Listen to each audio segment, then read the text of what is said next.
Tonight, we step softly into a time before memory, before kingdoms, before empires, before writing even existed, a time when humanity took one of the greatest steps in all of history, a step that shaped everything that would come after, the birth of the first cities on Earth. So, take a slow breath, let your shoulders relax, and allow your mind to drift into the warm, ancient plains of Mesopotamia, where rivers carved the beginning of civilization. For detailed geographical and archaeological sources, see full references in the video description. Chapter 1. Between Two Rivers.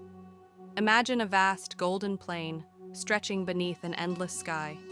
To the east, the Tigris River, swift, bright, unpredictable. To the west, the Euphrates, broad, calm, and steady. Between them, a land the ancients called Kingir, Sumer, thousands of years before pyramids, before stone temples, before iron tools. Small communities settled along these riverbanks. Mud brick houses, fields of barley and wheat, families shaping the soil with their hands. These were not yet cities, not yet. But they were the seeds of something the world had never seen. For early settlement studies, see references in the description. Chapter 2.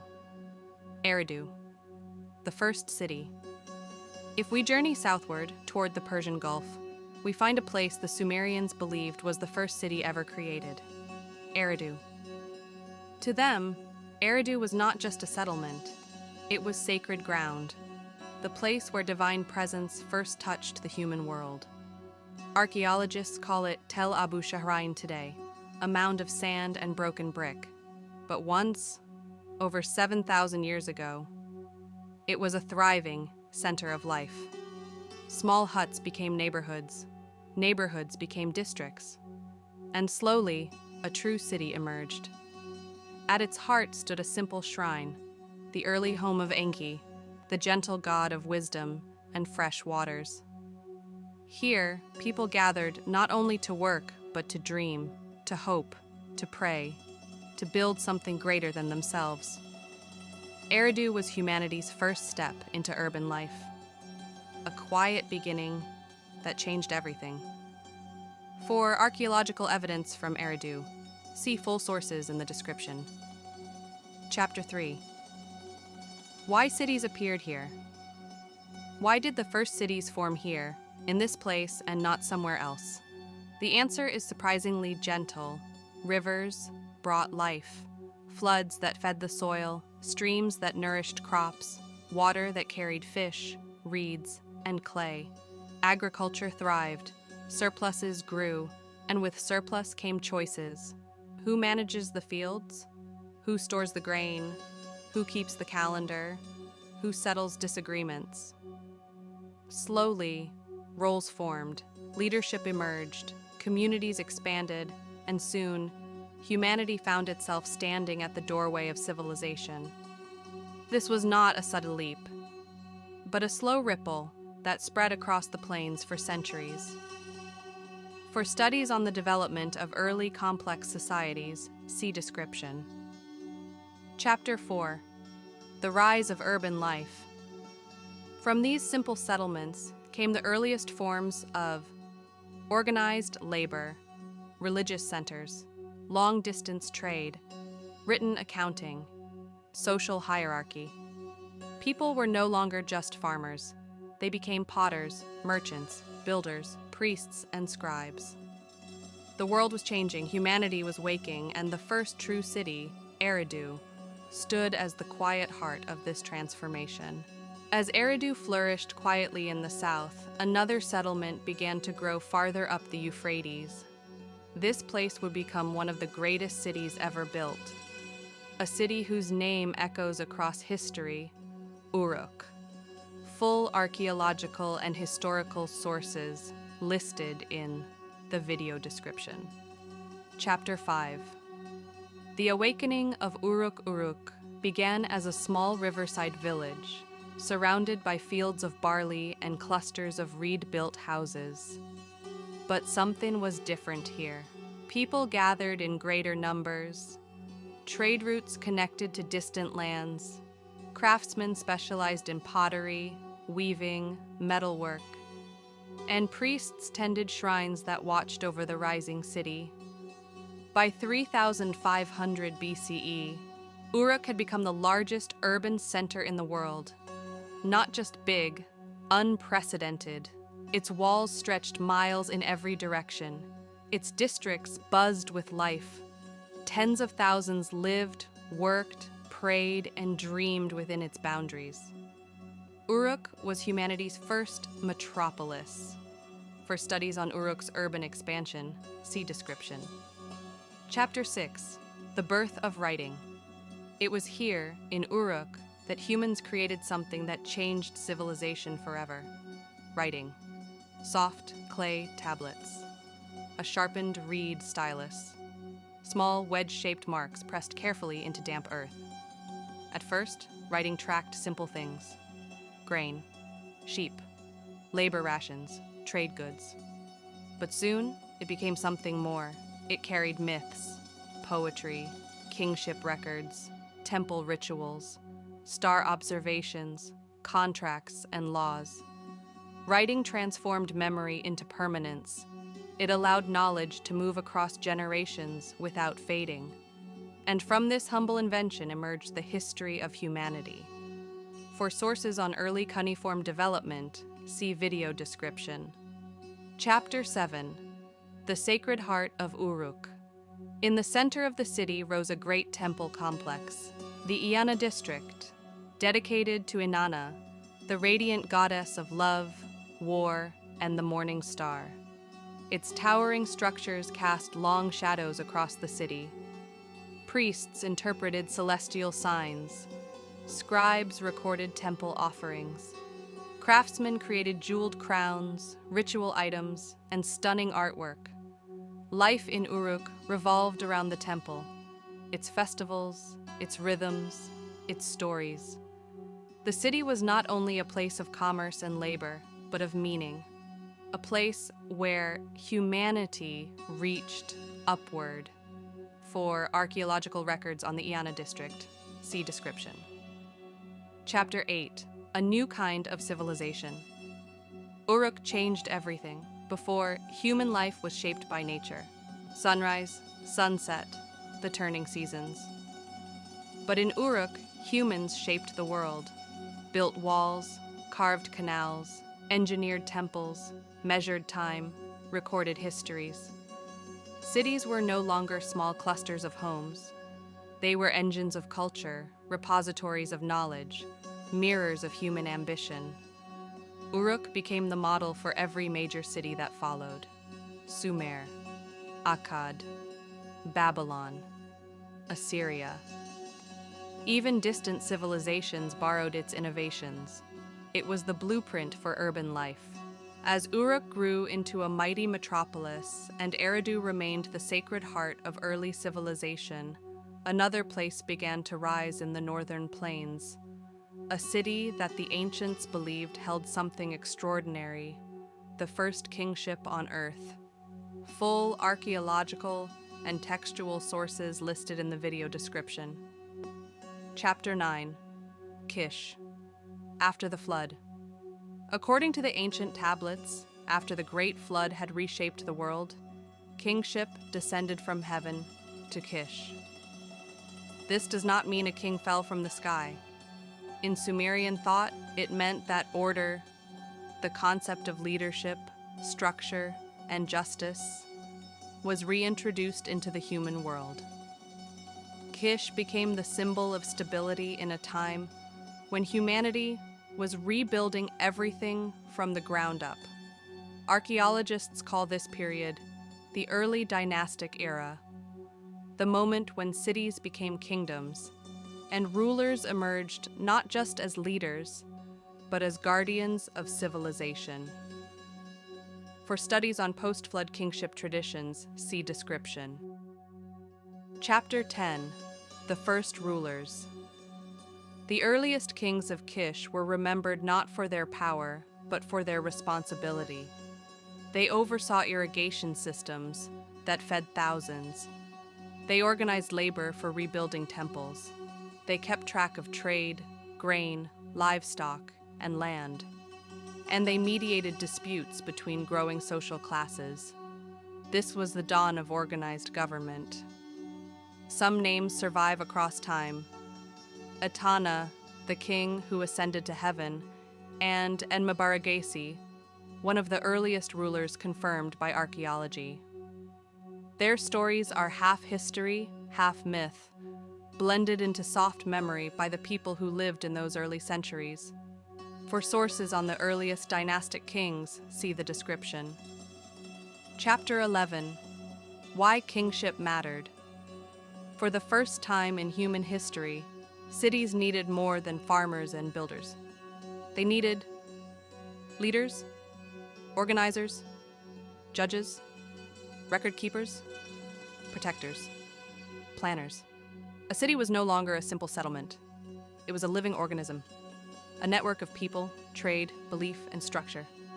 Kingship created order in a world that had become too complex for individual families to manage.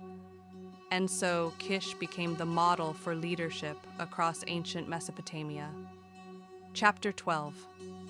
Life in the city of Kish. Daily life here was both ordinary and remarkable. Fishermen left at sunrise to cast their nets along riverbanks. Potters shaped clay into bowls and storage jars. Weavers created linen garments for priests, merchants, and farmers alike. Scribes recorded taxes, marriages, disputes, and harvests on clay tablets that endured for millennia. Every corner of Kish echoed with activity. Temples, shrines, canals, and marketplaces filled the city with movement and sound. But at the center was a simple idea. Order must be kept. Balance must be maintained. This belief would remain in Mesopotamian culture for thousands of years. For references on everyday life in Kish, see description. By the time Eridu gave the world its first sacred center, Uruk built the first great metropolis, and Kish established the earliest kingship. Something profound had happened. Humanity had crossed a threshold that could never be reversed. For the first time, we were living not in families or small villages, but in complex, organized, interdependent societies. Full historical and archaeological sources listed in the video description. Chapter 13. The birth of social structure. Early cities were not chaotic clusters of houses. They were carefully arranged communities with emerging layers of society. At the top were priests, temple administrators, and early kings. Below them, craftsmen, merchants, carpenters, metalworkers, boat builders. And forming the foundation, farmers, fishermen, shepherds, canal workers. Each group played a role. Each job mattered. Each person depended on others in ways that had never existed before. It was the beginning of collective human identity. For studies on early Mesopotamian social organization, see sources in the description. Chapter 14. The explosion of trade. As cities grew, so did their needs. Clay came from the rivers, but wood was scarce, metal was distant, stone was rare. So the people of Sumer reached outward, toward the Zagros Mountains, the forests of Anatolia, the highlands of Iran, and the coasts of the Arabian Gulf. Boats made of reeds and bitumen traveled hundreds of kilometers carrying copper, timber, obsidian, lapis lazuli, shells, grain, dates, textiles. Cities were no longer isolated. They were nodes in a vast, ancient network that connected distant cultures long before the idea of nations even existed. For archaeological evidence of early long-distance trade, see video description. Chapter 15. Temples as the heart of civilization. In every major city, towering above the streets and homes, stood the temple. Not just a place of prayer, but the center of everything. Temples were the earliest. Banks, warehouses, schools, courts, administrative offices, astronomical observatories. Here, scribes recorded land ownership. Priests interpreted celestial signs. Merchants weighed goods and sealed contracts. Farmers brought offerings from their harvests. The temple kept society in balance, an anchor of order in a rapidly growing world. For sources on temple economy and administration, see description. Chapter 16. The power of shared stories. Civilizations do not grow through walls, canals, or buildings alone. They grow through stories. The people of Eridu told tales of Enki, who brought wisdom to humanity. The people of Uruk honored Inanna, the morning star who guided kingship and passion. The people of Kish remembered Etana, who flew to the heavens seeking the plant of birth. These stories were not entertainment. They were identity. Shared myths created community. Community created stability. Stability created growth. And through this delicate thread of belief, civilization held itself together. Chapter 17. A new human experience. For thousands of years before cities, people lived in small groups, maybe a few dozen, occasionally a few hundred. But now, for the first time, thousands lived together in a single place. They heard the same hymns, shared the same food, followed the same calendar, looked to the same leaders, worked toward the same goals. This was not just a change in lifestyle, it was a change in consciousness. Humanity began thinking in terms of we, not I. Civilization was born from the collective heartbeat of its people. As the sun sets over the ancient plains and the warm colors fade into quiet dusk, we return once more to the first cities humanity ever built. Eridu, the sacred beginning. Uruk, the first great metropolis. Kish, the birthplace of kingship. These were not simply places on a map. They were turning points. Moments when humanity stepped out of the unknown and into the world we recognize today. Full historical, archaeological, and textual references listed in the video description. Chapter 18. How the first cities shaped everything. From these early clusters of brick and stone came the foundations of nearly all modern life. The first writing, the first laws, the first governments, the first organized labor, the first long-distance trade, the first monumental architecture, the first shared myths that connected thousands of people together. Civilization did not appear suddenly. It grew like a quiet flame, a spark that began in the soft mud of riverbanks and spread slowly across the world. Everything we know today, cities, nations, culture, science, mathematics, traces its earliest roots to these silent ruins. Chapter 19. What remains in the dust? If you walk through the deserts of Iraq today, you might see nothing more than low mounds of broken clay and scattered stones. But beneath the sand lies the memory of millions, farmers who shaped the first fields, scribes who etched the first symbols, architects who built the first temples, leaders who formed the first governments, families who lived and loved under the same sky we see now. The world has changed, but the echo of these people still lingers. In every calendar, in every school, in every city street, their fingerprint remains. For sources on long-term cultural legacy, see video description. Chapter 20. A quiet ending and a beginning. As our journey through Eridu, Uruk, and Kish comes to a close, let your mind drift into the gentle silence of the ancient world. Feel the rhythm of distant footsteps on temple stones, the soft rustle of reeds along the riverbanks, the faint whisper of wind through forgotten ziggurats. These cities may be ruins now, quiet, still, almost asleep. But the legacy they left behind is awake in all of us. Humanity began its story here. And though thousands of years have passed, the heart of civilization still beats in the shadow of these first cities.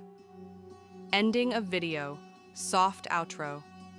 Now, breathe slowly. Let your eyes grow heavy, and allow the stories of the world's first cities to settle gently in your thoughts.